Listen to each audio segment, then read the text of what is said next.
എല്ലാവർക്കും വിനീത നമസ്കാരം. ശ്രീമദ് ഭാഗവതം ദശമസ്കന്ധം അധ്യായം 44 ശ്ലോകം 15, 16, 17, 18, 19, 20, 21, 22, 23 9 ശ്ലോകങ്ങൾ നമുക്കൊന്ന് നോക്കാം. ശ്രീകൃഷ്ണന്റെ മഹാത്മ്യം അറിയുന്നവരും പ്രേമ ഭക്തി ഉള്ളവരുമായിട്ടുള്ള ചില സ്ത്രീകള് നമുക്ക് ഇത് കണ്ടുകൊണ്ടിരിക്കാൻ വയ്യ. ഈ അധർമ്മം, ഈ കൊച്ചു കുട്ടികള് ആയിട്ട് ഈ മല്ലന്മാരും ആയിട്ടുള്ള ഈ യുദ്ധം, ഇത് അധർമ്മമാണ്.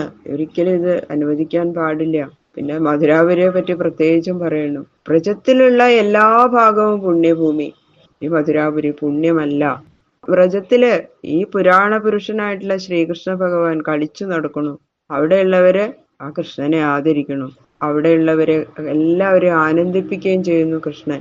ഈ മധുരാപുരവാസികളായിട്ട് ഈ കൃഷ്ണനെ അനാദരിക്കുകയും ഹിംസിക്കാൻ ഒരുങ്ങുകയും ചെയ്യണം. വ്രജത്തില് ഭഗവാനെ ആദരിച്ചതുകൊണ്ട് വ്രജഭൂമി ധന്യമായി. ഇത് അല്ലാത്തത് കൊണ്ട് ഇവിടെ അനാദരിക്കണു ഈ ഭഗവാനെ. അതുകൊണ്ട് ഇത് ഒരിക്കലും ധന്യമായ ഭൂമിയല്ല എന്നൊക്കെ പറയണ്. പിന്നെതാ അവർ ഭഗവാന്റെ മഹാത്മ്യത്തെ പറ്റിയിട്ട് എത്ര പുണ്യം ചെയ്തവരാണ് ആ വ്രജത്തിലുള്ള ഗോപസ്ത്രീകള്. അതേപ്പറ്റി പ്രത്യേകം അവര് എടുത്തു പറയാണ്. എപ്പോഴും ഭഗവാനെ പറ്റി തന്നെ ചിന്തിച്ചുകൊണ്ടിരിക്കുന്ന ആ ഗോപസ്ത്രീകള് എത്ര ധന്യകൾ. ശ്ലോകം 15. ഓം നമോ ഭഗവതേ വാസുദേവായ.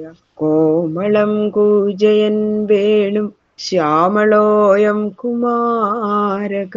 വേദവേദ്യം പരം ബ്രഹ്മ ഭാസതാം പുരതോ മമ.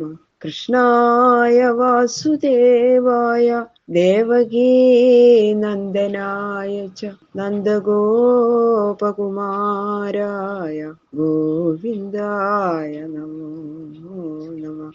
ഓം നമോ ഭഗവതേ വാസുദേവായ. ഓം നമോ ഭഗവതേ വാസുദേവായ. ഓം നമോ ഭഗവതേ വാസുദേവായ. യാദോഹനെ അവഹനനെ മഥനോപലേപ പ്രേംഘേങ്കനാർബരുദിതോക്ഷണമാർജനാദൗ. ഗായന്തി ജൈനമനുരക്തധിയോ ശ്രുകണ്ഠ്യോ. ധന്യാവ്രജസ്ത്രിയ ഉരുക്രമചിന്തയാന.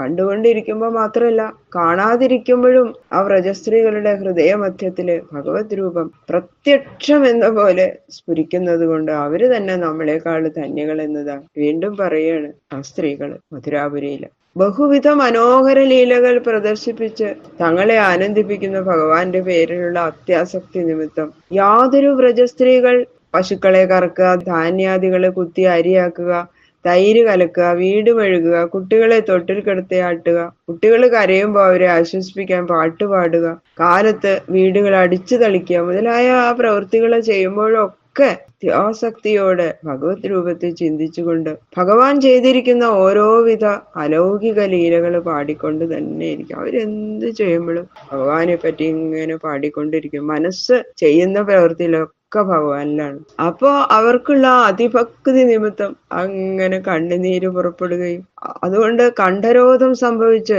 ഗൽഗതാക്ഷരങ്ങൾ പുറപ്പെടുകയും ചെയ്യുമ്പോൾ അവര് പാട്ട് നിർത്തി. പാടാൻ പറ്റാതെയാവും കുറച്ചു കഴിയുമ്പോൾ അവർക്ക്. അപ്പൊ അവരെന്ത് ചെയ്യും?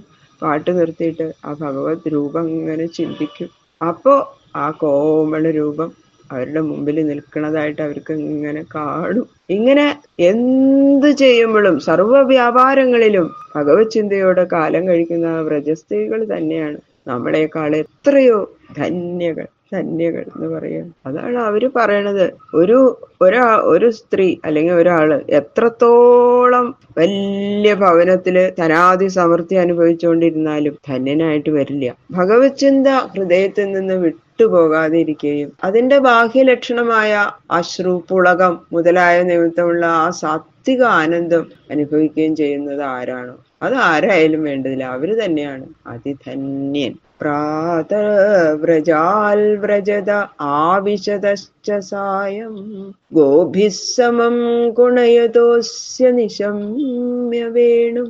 നിർഗമ്യ തൂർണമബലാ പഥി ഭൂരി പുണ്യാ. പശ്യന്തി സസ്മിതമുഖം സദയാവലോകം.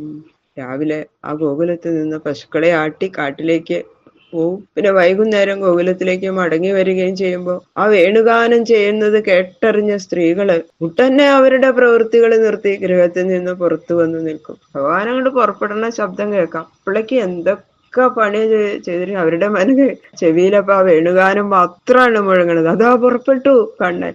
എല്ലാവരും അവരവര് ചെയ്തുകൊണ്ടിരിക്കുന്ന ആ ജോലി അവിടെ ഇട്ട് അങ്ങോട്ട് ഓട്ടും. പുറത്തു വന്നിട്ട് കണ്ണനെ വന്നിട്ട് നോക്ക് കാണാൻ. അപ്പോ ശ്രീകൃഷ്ണൻ ഏറ്റവും ദയോടെ അവരെ നോക്കി ഇങ്ങനെ ചിരിക്കും. അതിമനോഹര ഹാസ്യത്തോടും ദയോടും കൂടിയ ആ കൃഷ്ണന്റെ മുഖത്തെ ഇങ്ങനെ രാവിലെയും വൈകുന്നേരവും മുട്ടാതെ കണ്ട് ആനന്ദിക്കുന്ന ഗോപസ്ത്രീകള് പുണ്യവതികൾ തന്നെയാണ് എന്ന് പറയാ മധുരയിലെ സ്ത്രീകള്. ഏവം പ്രഭാഷമാണാസു സ്ത്രീഷു യോഗേശ്വരോ ഹരി ശത്രും ഹന്തും മനശ്ചക്രേ ഭഗവാൻ ഭരതർഷഭ.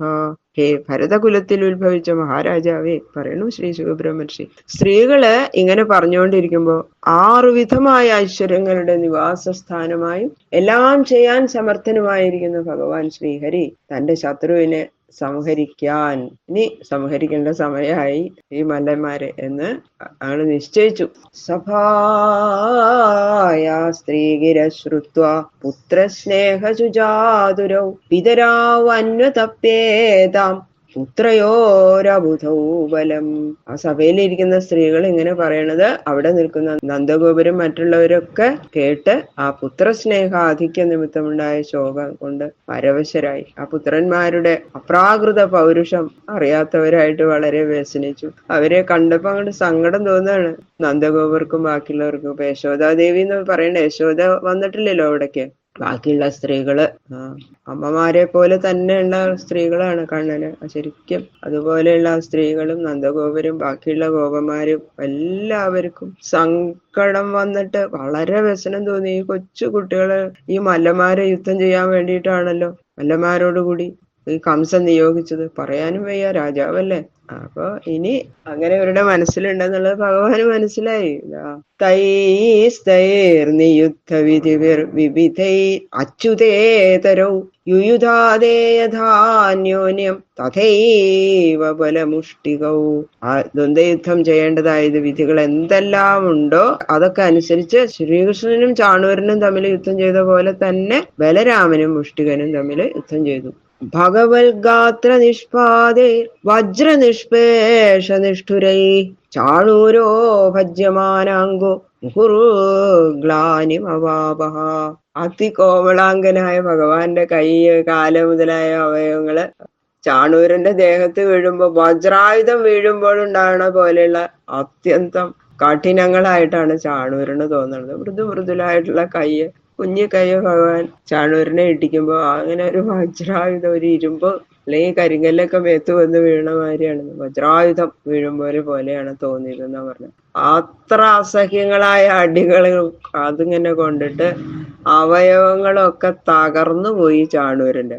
അങ്ങനെ പല സമയത്തും മോഹാലസ്യപ്പെട്ടു വീണു എന്നാ പറയണത്. ഭഗവൻ മായാശക്തി വൈഭവം അത്യാശ്ചര്യം തന്നെ എന്ന് പറയുന്നത്. സശേന വേഗ ഉൽപ്പത്യ മുഷ്ടീകൃത്യ കരാവുഭൗ ഭഗവന്തം വാസുദേവം ക്രുദ്ധോ വക്ഷസ്യ ബാധത. ആ വീണ ദിക്കിൽ നിന്ന് പരുന്ത് പറക്കും പോലെ അതിശക്തിയോടും വേഗത്തോടും കൂടി എഴുന്നേറ്റ് ചാണൂരൻ കൈകൾ രണ്ടും ചുരുട്ടി പിടിച്ച് ഭഗവാന്റെ നേർക്ക് ഭഗവാന്റെ മാറിലങ്ങോട്ട് ഊക്കോടൊരൊറ്റ ഇട്ടി. നാചലൽ തൽപ്രഹാരേണ മാലാഹതൈവദ്വിപ ബാഹൂർനിഗൃഹ്യ ചാണൂരം ബഹുശോ ഭ്രാമയൻ ഹരി. ചാണൂരിന്റെ പ്രഹരം ഭഗവാന്റെ ദേഹത്തിൽ വീണപ്പോഴേ വലിയ അതിഭീകരനായിട്ടുള്ള ഒരു ഗജത്തിന്റെ കഴുത്തില് പൂമാല കൊണ്ട് അടിച്ചതുപോലെ അത്ര മൃദുവായിട്ടാണ് ഭഗവാന് തോന്നിയുള്ളൂ. അതുകൊണ്ട് ഒട്ടും ഇളക്കല്ലാണ്ട് നിന്നു. ഇനി ഇവനെ ശരിയാക്കണം എന്ന് വിചാരിച്ചിട്ട് 2 കൈയിലാണ്ട് പിടിച്ച് വട്ടം കറക്കാൻ തുടങ്ങി. എന്നിട്ട് ഭൂപൃഷ്ഠേ ബോധയാമാസ തരസാ ക്ഷീണജീവിതം വിസ്രസ്താകൽപകേശസ്ര ഇന്ദ്രധ്വജ ഇവാപതത്. അതിവേഗത്തിൽ വട്ടം ചുറ്റിയത് കൊണ്ട് തന്നെ തീരെ ക്ഷീണിച്ച ജീവിതത്തോടു കൂടി ആ ചാണൂരനെ ഭഗവാൻ ഭൂമിയിൽ അടിച്ചു. വട്ടം ചുറ്റിച്ചിട്ട് ഒരൊറ്റ അടിയാണ് ആ നിലത്ത്.